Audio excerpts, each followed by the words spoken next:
OP Rajbhar के बेटे ने माफी मांगी है। दरअसल बीजेपी कार्यकर्ताओं से उन्होंने माफी मांगी।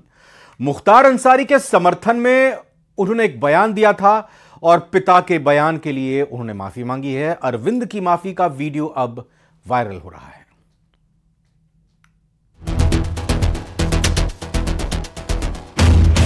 उत्तर प्रदेश के deputy CM Brajesh Pathak SBSP यानी सुहेलदेव भारतीय समाज पार्टी के अध्यक्ष ओम प्रकाश राजभर के बेटे अरविंद राजभर को घुटनों के बल बैठाकर बीजेपी कार्यकर्ताओं से माफी मंगवा रहे हैं।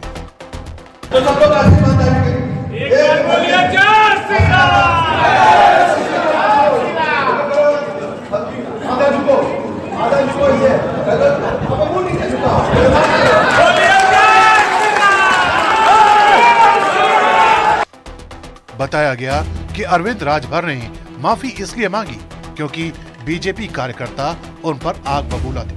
यूपी के मऊ की घोसी लोकसभा सीट एसबीएसपी के खाते में गई है, जहां से अरविंद राजभर उम्मीदवार हैं और मऊ में माफिया डॉन मुख्तार अंसारी का अच्छा खासा दबदबा रहा है। घोसी सीट पर 2.5 लाख के करीब मुस्लिम वोटर हैं, इसलिए उन्हें खुश करने के लिए ओम प्रकाश राजभर ने मुख्तार अंसारी के समर्थन में एक बयान दिया था।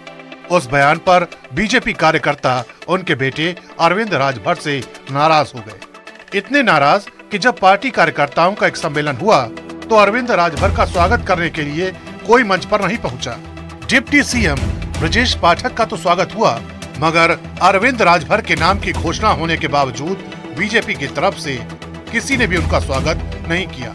ये देखकर अरविंद राजभर भी अपनी कुर्सी पर वापस बैठ गए, मगर ब्रजेश पाठक मामले की गंभीरता भांप गए और उन्होंने अरविंद राजभर से बीजेपी कार्यकर्ताओं और नेताओं से माफी मांगने को कहा।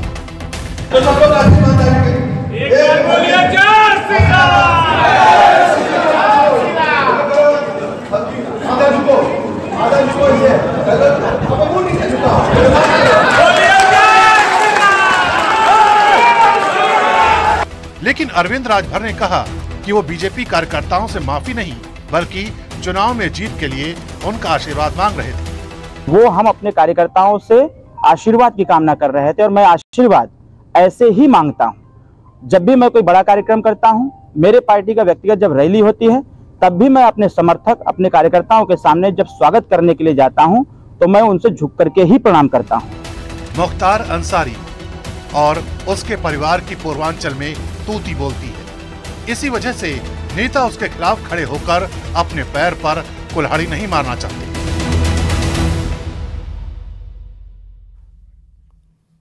बात बिहार की करें तो यहां पर बड़ा सियासी बवाल मचा हुआ है। मुकेश सहनी की पार्टी वीआईपी इंडी अलायंस का हिस्सा बन गई। हालांकि एनडीए नेताओं का कहना है कि इससे कुछ फर्क नहीं पड़ेगा। बीजेपी के हरीश सहनी का तो यहां तक आरोप है कि मुकेश सहनी ने अपने समाज के लिए किया क्या है।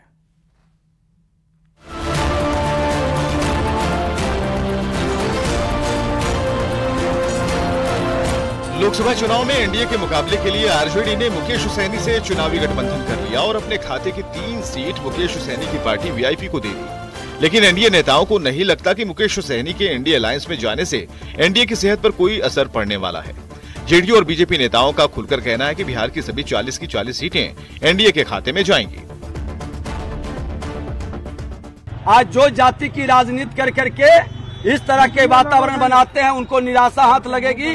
कोई नुकसान नहीं होगा। एनडीए का चुनाव प्रचार चल रहा है और 40 सीट पर हमारे प्रत्याशी डिक्लेयर्ड हैं और जो माहौल देश का है, किसको प्रधानमंत्री बनाना है, कौन सी सरकार बनानी है, वो बिहार के लोग जानते हैं।